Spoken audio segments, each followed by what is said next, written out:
Gracias. Eskerrik asko. Kaixo, arratsalde on denoi, ongi etorri beste prentsaurreko batera, 78. zinemaldian. Dakizuen bezala, gaur ore handia dugu, gurekin dugu aurtenko Donostia saria. Ordu batzu barro jasoko duena, Bigo Mortensen jauna. Eta, txalo ja jodio zue, ez dizuet berrizkatuko, baina, gurekin dago. Beraz, izotza urtzeko aprobetxatuko dut, eta galderatxo bat egingo diot nik neuk. Eta zer ikusia du Donostia sari honekin. Okrez banago, hau da 3. aldia Donostiako zinemaldiara etorri zarela. Gogoratzen naiz Eastern Promises ekin egon zinela, David Cronenbergena, eta gero Jaujaren ekoizle gisa. Eta Donostia sariez gainera, aurkeztu duzu zure filma, Falling. Zu zara protagonistak idea, zuzendaria, musikagilea, ekoizlea, gidoilaria. Jakin nahi nuen, nola sentitzen zaren? Nola sentitzen naizen? Egurduri xamar egia esan. Alde batetik, pertsonalki, eskerrak ematen dut jasotako aitortzagatik. Zoriontsu egiten nau noski, eta nire familia ere bai, eta nire adiskideak ere bai. Eta beste alde batetik, eta behar bada garrantzitsuago den zerbait, sartu egin nautelako Donostia saria irabazi duten zerrenda handi eta impresionante horren barruan. Urteetan zehar jende askok jaso du sari hori, eta horregatik ni zerrenda horretan sartzea, zinemaren historian sartzea, zinemak duen potentziala nolabait markatzeko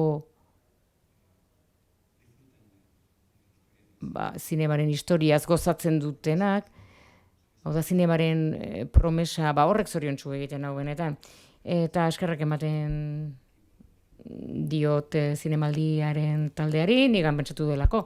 Eta baita ere gure filma erakustera konbiatu nautelako, Falling aukeratu dutelako. Nik atzo egia esan ez nuen lorik egin. Pentsatuz gaur ez etorki dena, bi sari dira azken batean, biak oso handiak, eta oso pozik nago.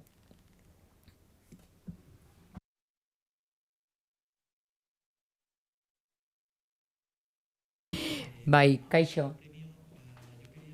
Nahi nituzke bi galdera egin. Ze momentutan erabaki zenuen film bat zuzendu nahi zenuela?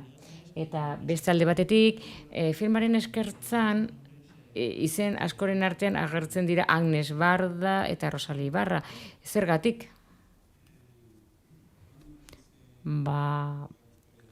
Zinemaren historia kontatu nahi izan dituenean, nolabait hasi zen gutxi gora bera 3 urte nituenean, eta nire amak zinemara eraman ninduenean lehenengo aldiz.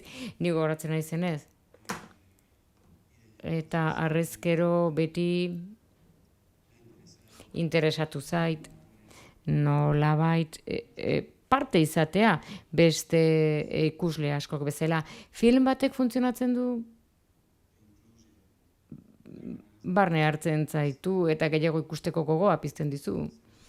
Eta kontatzearen parte bihurtzen zara. Ni ikusle gisa beti egin nahi izan dut horrela. Gustatzen zait zineba, kontatzen denaren kalitatea kontutan hartuta, eta ez didate dena kontatzen, baina nahikoa ematen didate, ni interesatzeko. Eta orduan,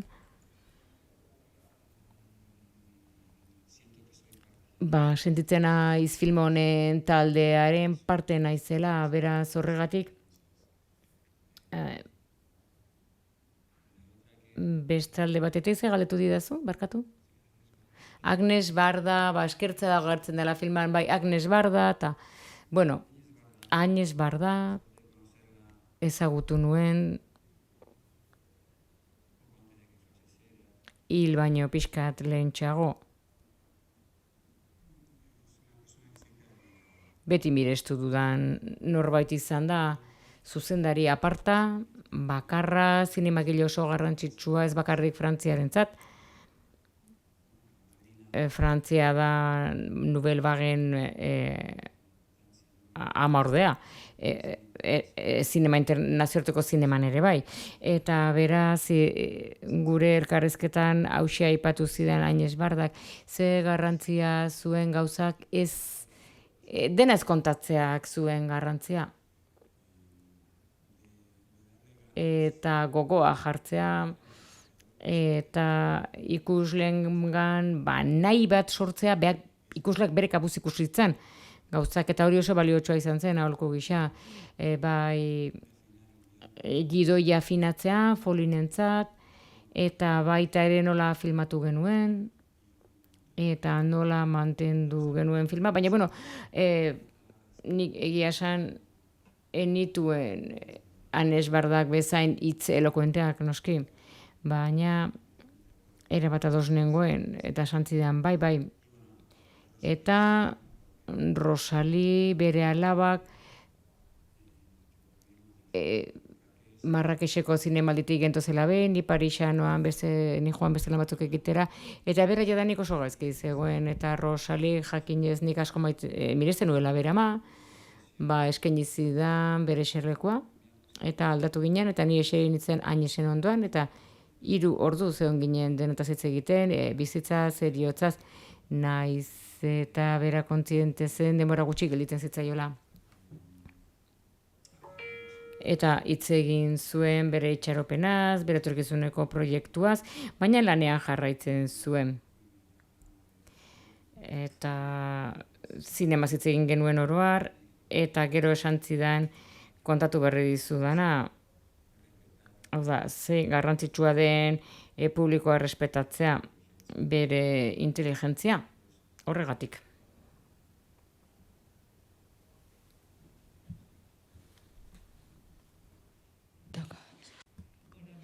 Kaixo Bigo, arratsaldeo, bi zorionak bikoitza, filmagatik, sariagatik. Nik galdetu nahi dizut, ea kostatu egin zaizun asko ona iristea. Zuk egin nahi duzuna egitea, eta nahi duzun moduan. Barkatu, ikusita Donostia sariaren perspektibarekin. Bueno, orain arte, ni nahiko burugogorra naiz. Beraz, ni nire modura iristen naiz gauzak egitera, oker baldin banago ere. Eta aitortzen dut suerte handia izan dudala nire karreran, aspaldidanik, lan egin ahal izan dut, zuzendari garrantzitsu askorekin, gidoilari, argazkilari, eta zorionez, pertsonai oso onak egin ahal izan ditut. Eta ezin naiz kexatu, baina zorionez, prestatu egin behar duzu zure burua, eta prest egon behar duzu beti suertea iristen denerako. Ze ez bazaude prestatuta, ez bazaude ondo oinarrituta, ez duzu aitortuko dagoen potentziala. Hau da, posible den zerbait. Hau da, istorio bat, ipui bat, ideia bat, gidoi baterako, gidoi desberdina, behar bada ez baduzu ondo prestatu, eta irakurtzen duzu, pentsatzen duzu, esaten duzu, honek behar bat azeo zer eduki dezake, ez dakit. Baina bai, suertea izan behar da bizitzan, baina iritsi behar zaizkizu aukerak, baina egon behar duzu prest. Bai. Hola. Kaixo, zer moduz, bi galdera oso bizkor, lehenik eta behin, zorionak. Bai, berkatu, bai. Bi keinu egiten dituzu filmean, nola sortu zen Cronenbergen kameoa, eta nola izan zen harremana berarekin, zuzendari eta antzezlearen rol aldatzean, eta gero ere Bri izena da El Señor de los Anillos serekin zer ikusia duena, edo obsesionatuta nago. Egia da ez dut pentsatu Bri jarri nion, bai. Egia da, bai, arrazoi duzu, egia esan, bai. Ez egia esan ez dakit. Baina ikuste duzu. ikusten duzun guztia, entzuten duzun guztia, iragina du zuen. Nien itzan kontziente izan. Ez Agnes Barda, ez Tolkien, tartean zegoela, folin egiterakoan, hor tartean zegoela, enez konturatu. Baina konturatzen naiz, gidoia idaztean, eta filma kontatzean, denak zuela eragina nigan, ikusi dudana, eta gainerako guztia. Bueno, gustatu zitzaidan dena, prozesu osoa. Hau da, pantailaraino iritsi filmarekin. Eta kastinak oso garrantzitsua zen, eta komplikatua zen. Ze kanadiarra bakarrik izan bartzuen. Osa, ezin nuen Irlandara Estatu Batuetara joan, eta han izan bartzuen, eta tokikoak izan bartzuten, Ontarioko probintzian.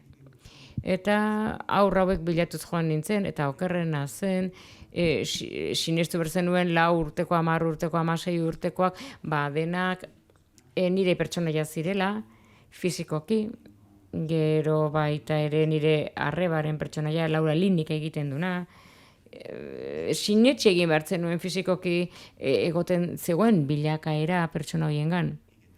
Eta antzezleonak izan bertzutela, noski. Eta orduan, ume asko ikusi genituen, eta saiatu nintzen egiten askotan egiten ez den zerbait. Gauza bat oso garrantzitsua, errespetuz tratatzea mundu guztia. Eta azken hautagaiak ere bai, paperak izan ez zituena, deitu, eta esan ondo egin zutela, eta sentitzen du beste noiz beti izango dela, baina, bueno, jendeak normalean ez du egiten, etzea enteratzen paper baten ez badizute, industria honetan. Ez badizute papera ematen, isiltasun badago, hilabetetan, gero egunkarien irakurtzen duzu, kastinak ezakize antzez lehengo dula. Eta ohitu egiten zara horretara. Eta, bueno, hori alde batetik. Baina aurrekin lan egiteko prozesu oso berezia izan zen. Txikiena, 4 urte zituen, Jonena egiten du, nire pertsonaia, ikusten dugu 6-7 urteko aurrak ikusten egon ginen. Txikiak zirenak eta horrela, 5-ko 6-ko itxura izateko, baina ulertu zezan pixka bat nola zuzenduko genuen, eta ze pertsonaia horrek elkarrizketak ditu, uretara doa, atea harrapatzen du, gauza komplikatuak egiten ditu. Beraz orain bat mutiko ikusi genituen, hainbat egunetan, eta denak oso onak ziren, oso erakargarriak, interesgarriak, batzuk itxura ere bazuten, baina bapatean sartu zen bat, txikiagoa, askoz txikiagoa, sartu zen, ematen zuen bera bakarrik euriari du, eta batez ere guzkia aterako baliz bezala. Sartu zen, kaixo, esan zuen. Eta kastinek esan zuen, bueno, oso ondo, hau da Grady, prest zaude, bai. Irakurri genuen, eta orduan, esan nion, bueno, beste modu batean egingo dugu, ea gaizen, ulertzeko, zuzendaritza aldaketa bat ikusteko. Bueno, orain ez zaude inpozik, esan genion, adibidez. Eta probatuko dugu hori. Eta beha pozik zegoen. Eta orduan, bueno, oso ondo egin duzu, eta eskerrik asko, eta badakizu igeri egiten, ere galdetu genion. Eta molestatzen dizu hotzak, ez nire jokalaria naiz, hotzak ez nau axola, ez dit axola. Eta, bueno, dena ondo, berarekin, eta atak gustatzen zaizkizu, eta bai, zeba, bueno, ata bat agertuko delako. Bueno, berarekin hitz egin beharko du, zen nire bat konbentzitutan egoen, eta atera zen mutikoak astinean, eta, bueno, zen gustatzen zaizu. Eta ni zelantzari gabe, hau da, aurra, aurkitu dugu, 4 urte ditu. Bai, baina, bueno, besteek baina betu egiten du, eta gero gaina eskatu didanean desberdin egiteko, ezin izan zuten aldaketa egin etxean ikasi zutelako, gurasoekin, ez zuten erregistroik aldatzen, eta beste honek aldatzen zu, malgua zen, oso antzezleona, eta oso presente. Baina 4 urte besterik ez ditu, eta ez du ezer egin. Eta bai, baina eta igerikin bartzen zuen, aintzira hotz batean sartu bartzuen, gero ere, aur honek duena oso zaila da, heldu batentzat, bai, baina Grady crack bada, 4 urte ditu. Grady. Eta, hori da, filman gehien gustatzen zaidan pertsonoietako bat, bera da, oso ondo atera da, suerte izan genuen. Antzezle guztiak, denak izan dira osonak.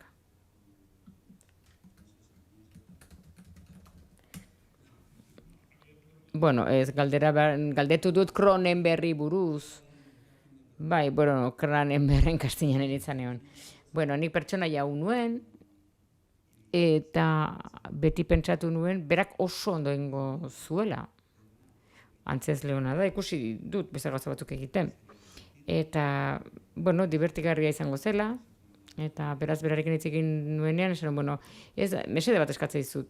Agertu zaite, badaukat pertsonaia bat, nire ustez, gustatzen bazaizu oso ondo, zu ondo ongo zinake paper horretan.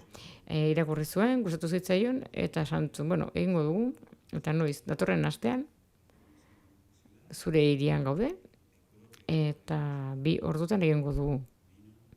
Etorri zen, beti bezala, oso prest, oso profesional, eta oso bitxia izan zen orain bera zuzentzea. Baina bera lasai etorri zen, eta umore honez, beti bezala, eta oso ondo pasatu genuen. Eta filma ikusten duenarentzat, zinema zalea ez denarentzat, funtzionatzen du, pertsonaia gisa. Oso ondo egiten du, eta ezagutzen duenarentzat, grazia pixka bat du. Ze asoziazioak egin ditzakezu, berarekin, bere filmekin.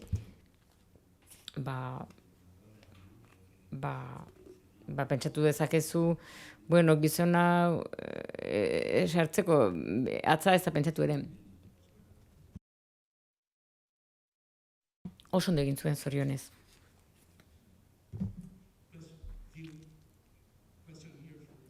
Galdera bat hemen bigo, Brasildik, lehenik eta behin eskerrik asko existitzeagatik, eta bigarrenez, eta barkamena eskatzen du nire ingelesagatik. Uste dut The Fallen arteari buruzko, sartzearen arteari buruzko filma bada. Jakin nahi nuen, zahartze ariketa hau, zaharra egitearen nola funtzionatzen du zuretzat aktore antzezle gisa. Hau da, zahartzeak hobetu egiten zaitu antzezle gisa?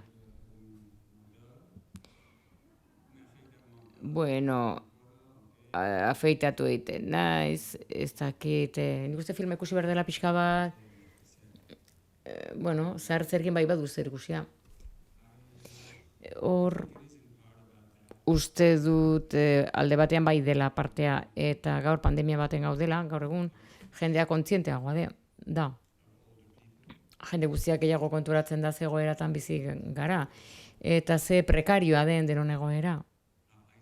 Eta ze isolatuak gauden, azken batean. Eta gainera, baita ere bizitzaren ziurgabetasuna, ala ere beti egon da, hor, ez bakarrik, gaur, baina hor gaur gehiago konturatzen gara, bizitza doai bada, opari bada, eta egiten duzu nahi duzuna berarekin. Baina uste dut filma zahartzeaz dela, baita gaixo egotearen beldurra, ziltzea, zagerratuko zait, zahartzen naizenean nork zainduko nau, zenbat zaindu behar dudan dan pertsona bat eta ez, eta komunikazioari buruz da, eta komunikatzeak duen zailtasunak batzutan, eta onartzea besteak, eta besteak zubarkatzea, bai, hori dena da gotartean film honetan. Bienvenido al Festival Internacional. Ongi etorri Donostiako zinemaldira eta zorionak Donostia sariagatik eskerrik asko galdera bat daukat. Lehen aukera izan zenuenetik, zineman parte hartzeko, New Yorken zaude eta deitzen dizute agerraldi txiki bat egiteko lekuko bakarra filman. Eta pasazinen ezaguna izatera, Arabor egin zenuenean eraztunen jaunan, Señor de los Anillosen. eta gero beste film handi batzuk egin dituzu, su ozeanoak, edo indarkeria historio bat, gaur egun arte. Hemen aurkezten duzu zure lehen opera, prima, zuzendari eta gidoilari gisa. Galdera da, bidaia luze honetan zerk erakutsi dizu zinemak, bai profesionalki eta bai pertsonalki. Bueno, darretatik joaten zara ni bezala egia esan. Baina eskerrik asko. Bueno, egia esan deitu zidaten lehen aldian, lana izan nuen zineman, elkarrizketa, lehen lana izan zen, bueno, film labur bat egin nuen, eta ikusi zena, eta zabaldu zena, lan unibertsitario bat, eta gero, paper bat izan nuen La Rosa Púrpura del Cairo, Woody Allenena, baita Jonathan Demmekin, lan egin nuen, eszenak zituen, elkarrezketan nuen. Eta nire amari esan nion, gehien erakutsi dena, eta gehien ajolaz zitzaiona nik egiten nuena, esan zen, bueno, ostira estrenatzen da filman, joan ikustera, bla, bla, bla. Eta gero ditzen dit, ez zaude? Dena ikusi dut osorik, amaiera arte, eta zinematik botan duten, ez zegoen zure arpegia, zure izen naiz. Bueno, batzutan gertatzen da, inorketzean esan. Hurrengo filman, berriz ere, eta zeizara New Yorken egiten. Droga asko hartzen ari zara zeizara egiten, ez zaude, ez zara filman agertzen. Ez berriro, suerte txarra, hurrengoan izango da. Eta, bueno, azkenean, arrezkero, gaur arte. Bueno, ez dut beste bizitzarik ezagutzen. Nire bizitza oso lotuta dago betidanik zinemara. Duela 38 urte. Zinemara nolabait. Zinemaren parte izateko nahi horren zati naiz, pixkanaka ikasten joan, eta egia esan, inoiz, ez dut jakimina galdu, beti interesatu zait eta interesatzen zait buru hausle horiek, hau da, nola egin daiteken, ze sakrifizio egin behar duen jendeak, talde batekoak, film bat ondatera da dien, gidoi oso onak ikusi ditut, oso antzezle honekin, baina gero filmak mediokreak ateratzen dira. Ez delako egin lan kolektibo hori, lehenbizi prestatu, eta gero gainera ikusi ditut gioiak, gutxi gora berakoa dienak, eta gero behar bada zerbait eskaintzen zutenak, eta gero osonak izan direnak, lan kolektiboa egon delako, beraz nik hori ikasten jarraitzen dut. Eta,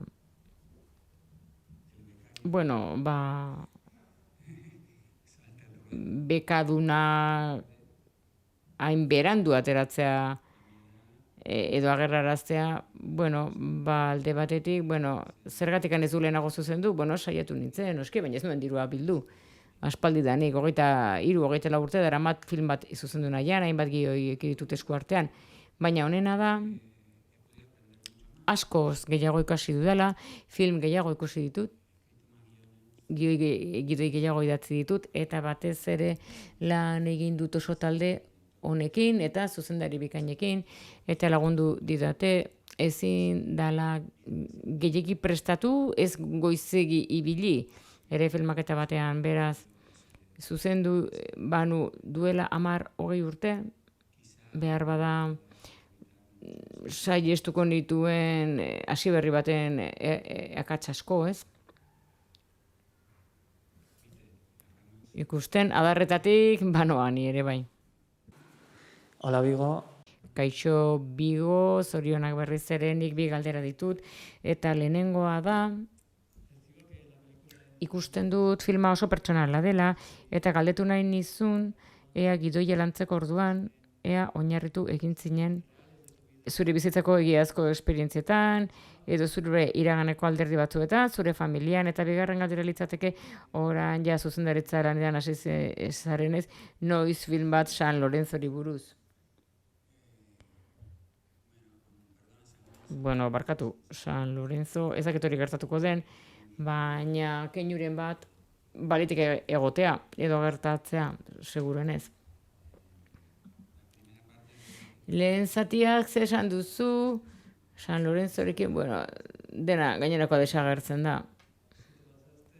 Ea oinarritu zaren, gidoiarekin ari zinenean, ea oinarritu zinen maila pertsonalean. Bueno, bai, gidoia idatzi nuen, nire ama hil eta gutxira, eta ahalegin txiki bat izan zen hasieran, apunte batzuk besterik ez ziren, kuaderno batean, nik hiletan entzundako gauzak, eta gainera nik ezagutu ez nuen pertsonen, oharrak edo beste oroitzapen batzuk, beste pertsona batzuk zituztenak, ni lekuko izan nintzena, baina entzun nituena, edo nire gurasoen historia batzuk, baina beste ikuspegi batzuetatik.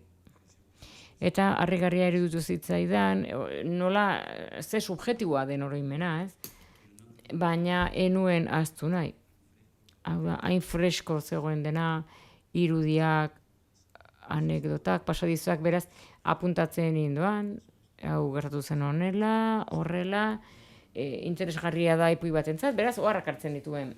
Eta gidoiak enduta, eta une horretan, saiatu nintzen beste proiektu bat martxan jartzen, beste gidoi baten proiektua. Eta erori egin zen, eta erroan folinekin saiatu nintzen, erori zen, gero egindu nintzen bestearekin berriro, eta azkenean oso buru gor jarri nintzen, eta lantzi zen nion. Bueno, guazen saiatzea berriz ere, eta horrengoan aterako da baiela bai. Nindekin zaude? Eta santzian, bueno, ze gertatzen da, zein behar da? Ez, bai, baina ez kiski pentsatu nuen, unea pasata zegoela, eta, bueno, aitortzen dizut, sufrituko dudala pertsona jau egiten badut, ze nire oroitzapenak bisitatu egin beharko ditut, nire haurtzaroak, horremen batzuk oso komplikatuak, baina bai, erronka bat izan da, eta pozik nago. Eta oinarria da, esploratu nahi izatea, nire gurasoenganako nituen sentimenduak, eta gertakizun batzuk nire bizitzan, xehetasun batzuk, elkarrezketa zatikiak, nire anaia arrebekin izan ditudanak, nire anaia arrebeke ezagutu zituzten zeintzuk ziren, eta hor daude filman. Eta gure heziketa partekatuaz, baina azkenean oinarria, nire sentimenduak esploratzen ditu, nire amarekiko, nire aiterekiko, baina gero fikzioa da.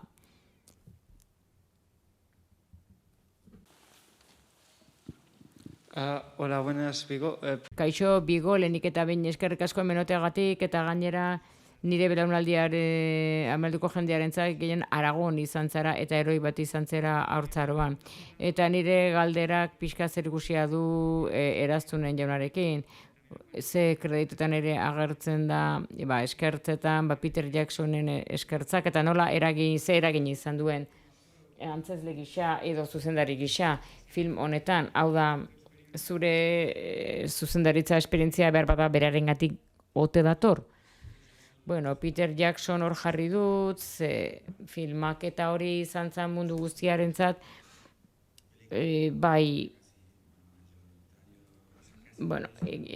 gehienak hangoak ziren, herrialde honetakoak, hortar arte, historio bat zuten, zinema historio bat, baina, eta behar bada munduko bazterren batean. Zuzendari batek aurke egin zion, ez dio inoiz hainbeste erronkei aurrekin, eta berak konpontzen joan zen.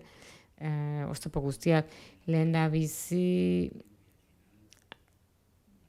batzuetan, 7 unitaterekin, denak konektatuz, eta arazo logistikoak izan genituen, hau da, zinema eskola baten antzekoa izan zen. Urte terdi irauntzun den, eta azkenean, eta ikaragarri izan zen nola iritsi zen hori dena. Aprendezak izatetik adituak bildu ginen gauza askoetan. Beraz, espiritu neozelandarra zen. Hau da, egin ditekela. Hau da, uarte bat delako hain zuzen ere, eta isolatuak bizi direlako, denbora asko izan dute, eta beren arazoa konpondu behar izan dituzte beren ara. Eta hori izan zen, Peter Jackson, eskerrik asko, Peter Jackson, etengabe, mirari txikiak egiten zituen, rodajean. Eta gainera berarekiko, adiskidetasuna eta talde osoarekin, oso egoki izan zen, balio izan ziaten, eta baina batez ere teknikoki. Hau da, nola egiten zion aurre, hau da, etzegoen inungo arazori konpondu zezakenik. Hau da, dena konpondu zezaken. Hau da, etengabeko jarrera bat zen. Eta hori egokia zen, adi eukitzeko filmatzen nuen bitartean. Arratsaldeon, hemenago, zorionak filmagatik, gaur goizean ikusi dugu, eta sariagatik nire galderak zer ikusia du, oso goiz zen, baina asko gozatu dut eta filmarekin lotuta, nola izan da zuzendaritza eta antzestea egitea aldi berean, asko eskatu diozu zure buruari, zuzendari gisa, zu antzesle gisa, eta nola izan da zuzendari eta antzesle gisa lan egitea talde artistiko eta teknikoarekin? Antzeslea etzen nire hasierako asmoa, hain papel garrantzitsua izatea, Johnen papera enuen esperonik egitea, baina beharrezko izan zen filma finantzatzeko. Horretan lagundu gintun. Eta gero gainera oso harreman intimoa eta ona sortu nuen Lance Harrisonekin filmaketaren aurretik. Eta uste dut alde batetik erronka handia zela beretzat. Zerbait urduri zegoen noski eta berak konfiantza zuen egan. Hau da, adiskidetasun ona genuen, eta segurago sentitu zen. Eta nik uste dut horretan lagundu nila pixka bat. Eta egia esan, hain ondo prestatu genuenez filma, eta aldez aurretik, nik banekien jadanik zer egingo genuen. Argazkiari dagokionez, arteari dagokionez, beraz pixka bat gehiago nekatu ninduen, noski, baina arreta eskaini nion gertatzen zenari, eta nik taldean konfiantza oso nuen. Beraz, etzen arazo bat izan. Eta egia esan, honena zen munduko butakarik honena izatea. Ikusteko nola garatzen zen Lance Henriksenen antzezpen bikaina. Berak egin duena, ausardi handikoa da, oso konplexua da. Eta iruditzen zait, niretzat antzezpen bikaina izan da. Interpretazio handia egin du, Lancek. Eta uste du merezi dituela laudorio guztiak. Eta espero du jaso egingo dituela. Merezi du eta oso ondo egin duelako. Benetan oso ona izan da. Rodaje osoa aurrez aurre egon naiz hori ikusten, muntaketa aretoan, egia esan plazer handia izan zen niretzat Lancen pertsonaia eta gainerakoena ere bai. Nire esperientzia antzezleekin oso esperientzia ona izan zen. Aktore antzezlea izateak eta zuzendari lanetan hasten zerenean ez du esan nahi antzezleen zuzendari ona izango zarenik. Beti ere antzezleen mende dago hori. Eta beraz bere kamerino gelditzen daren antzezle balin bazara eta testua egingo beten badu bere modura, gainerakoak egin ez dela bere modura, nik ez dut aldatuko nirea, orduan nik egingo dut nire antzezpena, saria irabazteko ja prest dut. Eta, oso ondo egin dezakete. Eta bai, hori egia da, baina ez dute, oso gogorra dira bene jarrera, baina galdu egiten dute zerbait, ez dute gozatzen sozialki lan horretaz. Hau da, zerbaitek harritzeaz, beraiek harritzeaz, eta zerbaitek eragina izatea beraiengan. Baina hor, segurenez, etzara zuzendari handia izango, ze gainerako antzezleak ez bezaizu ajola izan ordura arte. Eta, bai, antzezlea baldin bazera, eta jakin mina baldin baduzu, besteek egiten duten lanaz, eta nola egiten duten, orduan behar bada izango duzu aukera konektatzeko, errazako konektatzeko antzezleekin. Hori zen galdera? total. Perdona. Enhorabuena ¿Te por quedó alguna cosa? Ah, vale. enhorabuena por la película. Zorionak filmagatik, eta nik zerbait jakien nahi dut aitari buruz. Aitaren papera, nungo zera. Ni italiarra eta Kanadakoa naiz. Eskater, Kanadako ze partekoa Toronton bizi zen nintzen urte askoan, Montrealen ere bai. Inmigrante gisa. Benvenuto. Ongi etorri Kanadara.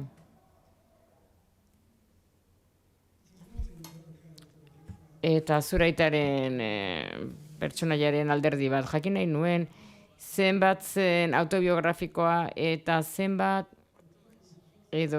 fikzioa, zerbaitek benetan ukitu nau pertsonaiari buruz, zuraitaren pertsonaiari buruz, ematen du karikatura bat dela, ez? Beranaldi baten karikatura. Hau da, mantendu egiten ditunak bere balio zaharrak eta zailtasunak dituztenak egokitzen mundu aldakor horretara. Eta pertsonaia interesgarria da. Eta arekin gizarteak, Ipar Amerikar garaikidea borrokan ari da. Eta horren zati handi bat da, ze zatia dago zugandik horretan edo zer da zerbait metaforikoa, pertsonaia horretan, fikziozkoa. Bueno, ulertuko didazu gaztelania erantzuten baldin badut? Bai, eta horrela... Bueno, galdetzen didazu ea, zure iritziz pertsonaia, aitonaren, patriarkaren, erretxinaren papera, puntu jakin bateaino karikatura bada, ez? Belaunaldi jakin batekoa, ni ez nago bat ere ados, ez da karikatura bat. Eta hortik Lance Henrysek meritua du. Eta ez dut meritua jarriko egin dudanagatik, baina uste dut ez dagoela karikatura gisa idatzia. Eta berak egin du nik amestu baina askoz ere hobeto, ez da karikatura bat ez nago ados. Egia da, jende beranaldi baten ordezkaria badela, eta nire aita barne hartzen duela. Nire aita Amerikarra zen, Daniarra zen, jatorriz, eta hasi izan zen mundu depresioaren barruan, Alemaneren okupazioa egontzen Danimarkan, baserritarrak ziren, bosten nahi arreba, bosten nide, eta belaunaldi hori guztia. Gizon belaunaldi eta ohiturak familia eredu zeuden garai hartan, patriarkak agintzen zuen, eta bai, horre guztiak eraina izan zuen nire aitak, eta gurekin zuen harremanean, eta nire amarekin, eta beste emaztekin ere bai. Beraz, bazegoen zerbait partekatu zitekena, baina ezaugarri biografikoak filman batez ere ze dinamika dagoen gurasoen arteko harremanean, egiten diren flashback hoietan iraganera, Jonen haurtzaroan nola ziren guraso zintzoak eta nola jokatzen zuen berak. Maitasuna zegoen, baina ikusten zaino da nik nola jokatzen zuen aitak. Eta girona zegoen, baina bazegoen hor zerbait ez gogorra hor tartean. Eta edozein harremanetan bezala pertsona bat bilakatzen denean, eta beste pertsonara egokitzen denean, eta bestea gogorra denean, eta dena moldatu behar dutenean pertsona horren izateko modura zaila da harremanak aurrera egitea, eta funtzionatzea. Eta,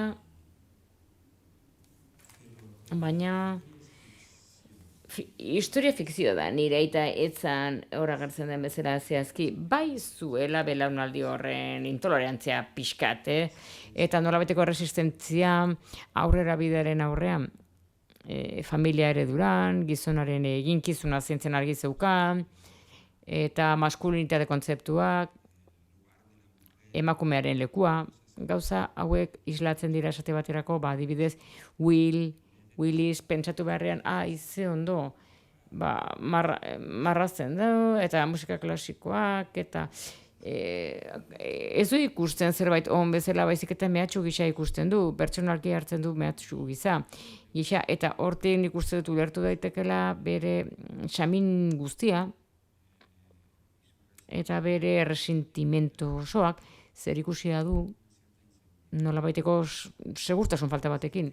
Eta resistentzia bat egiten dio berritasunari, ikusten du eraso pertsonal bat balitz bezala, baina ez da horrela.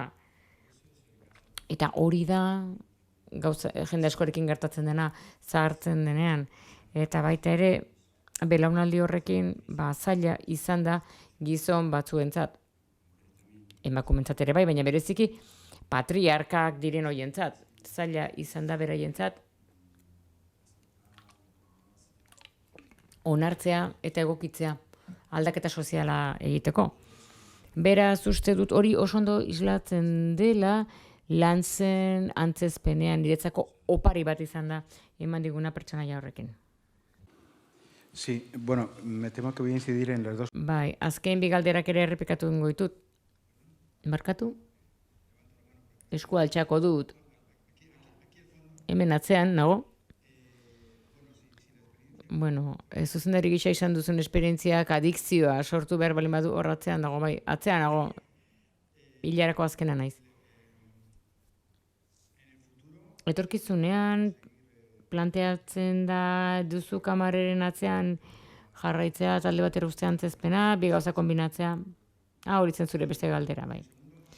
Eta bigarrenez, egia da, pertsonaiak islatzen duela belaunaldi bat, harrapatuta dagoena bere testuinguru sozial eta historikoan, hori hori da, paradigma bada, baina ni benetan interesatu zaidena da ambiguetate hori.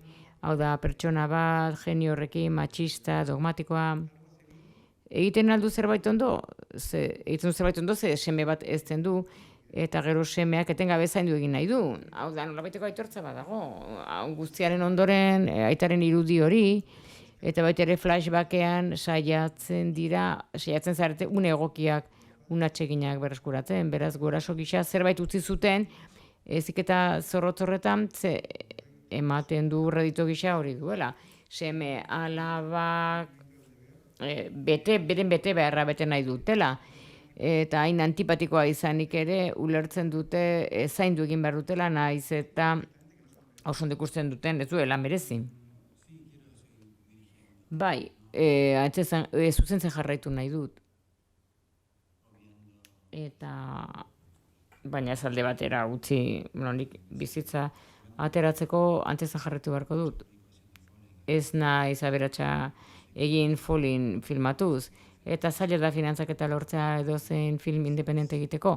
Behar bada, beharaina pertsona balin badaude, horretan eragina dutenak, eta erabaki dezaketenak ia filmat egiten den edo ez, gustatzen balin bazaile folekin egin duena, behar bada errasago jarriko dute.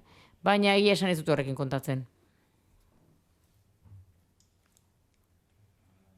Nola esango nuke, zein zen galdera. Bueno, bai, erantzun ona nuen galdetu didazun bitartean.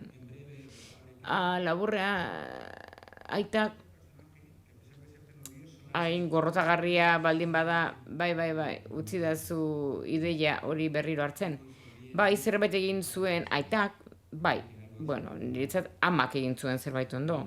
Niretzat ama da kontzientzia, eta da ardatz morala film honetan.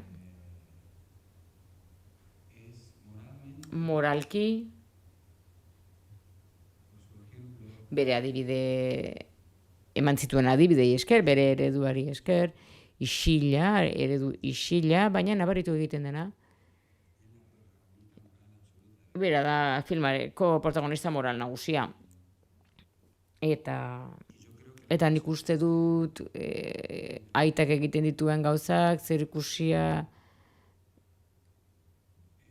badute errukiarekin, empatiarekin, egiten ditu, naiz eta amak egiten du hori guztia, naiz eta aitak beste eredu bat eman.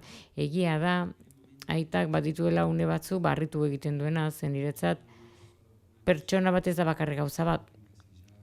Ez ze gustatzen norbait laukitxo batean sartzea eta esatea orakoa da pertsona bat.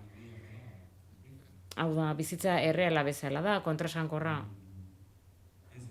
eta egia da, aitak badituela une batzuk, eta suposatzen da, beste une batzuk ere egongo zirela maitasun uneak, arreta eskaintzea bere seme alabei, bere emazteari ere eskainiko ziola arreta, baina ez dira oso sarriak momentu horiek. Eta orduan, bai, niretzat hori zen. Eta zer gehiago esan duzu horri buruz?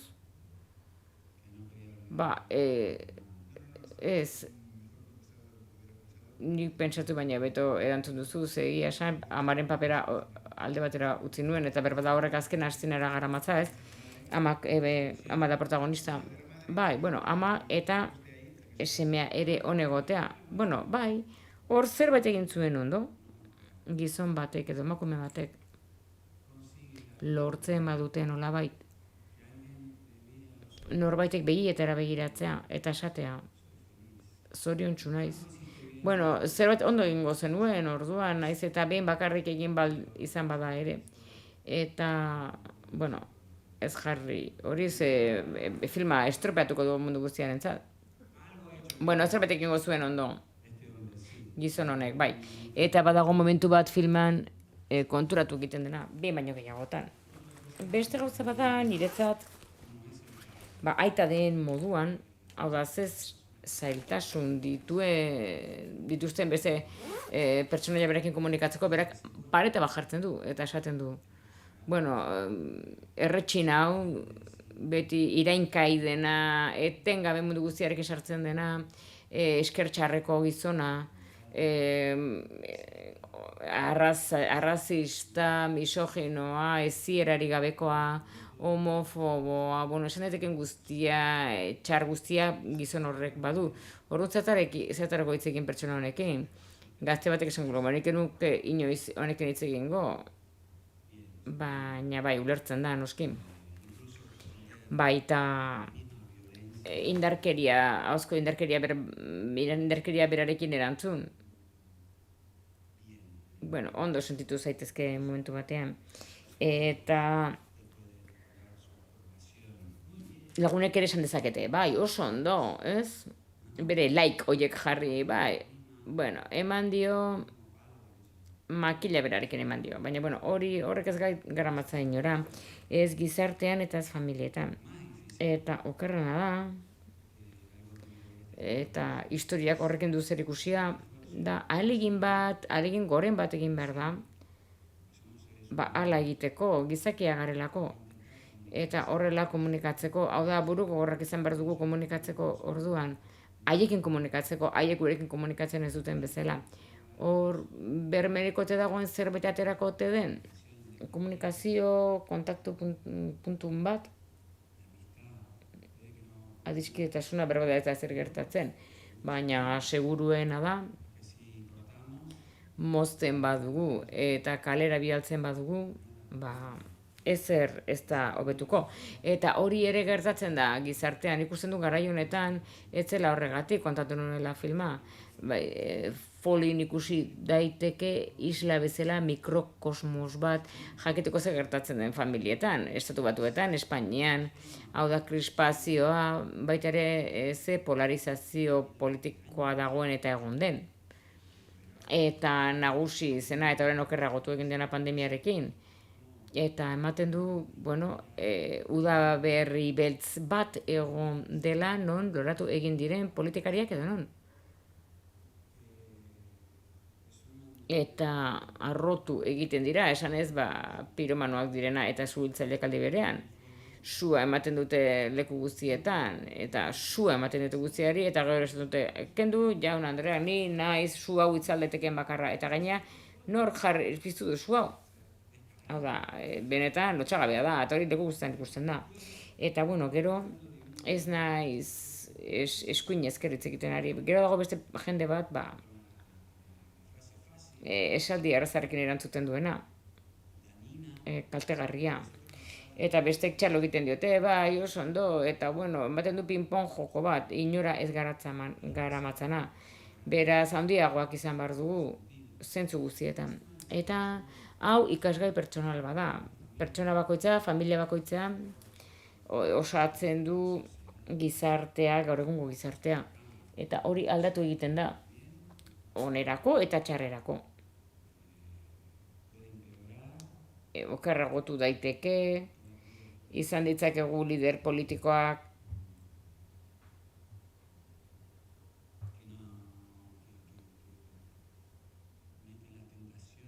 kentaldia pizten dutenak, errazkerian erortzen direnak, hizkuntza gorrotagarri eta indarkeria askoan sartzen direnak, beste batzuk bakezaleagoak dira, eta aurkitu nahi dute formula bat, lan kolektibo hobe bat egiteko. Eta, bueno, bakoitzak erabakitzen du bere kabuz, eta bakoitzak onartzen du gainerakoa. Eta hori da pixka bat, aipatu nahi nuena, ez gizarteari buruz baizik eta familia jakin honen inguruan. Eta garrantzitsua da hori ere noski. Bueno, naiz eta Mortensen jaunak esan hitz egin behar dela, ez dela moztu behar eta kalea bidali behar, ni izango naiz filmeko gaiztoa, eta hemen bukatu da prentsaurrekoa eta txalo handi bat gure sarituarentzat, Donosti sariarentzat. Aplauso.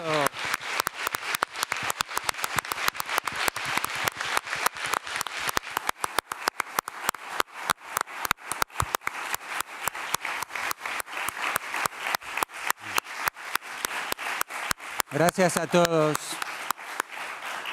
y gracias al festival por hacer todo lo posible para que exista el... Esker zinemaldia posible egiteagatik 2020an eta gure filmak erakutsi ahal izateko aukera ematen diguzuelako eta zuekin partekatzeko publikoarekin, ikusleekin eta zuek denok ari gara ahalegin bat egiten, ez gertatzen dena animatzeko, baina ari gara denok ahalegin bat egiten aurrera egiteko eta itxaropena bultzatzeko, izan gaitezen optimistak, ez dugu amore emango eta hortik ondo goaz, beraz, txalo bat zuentzat guztiontzat.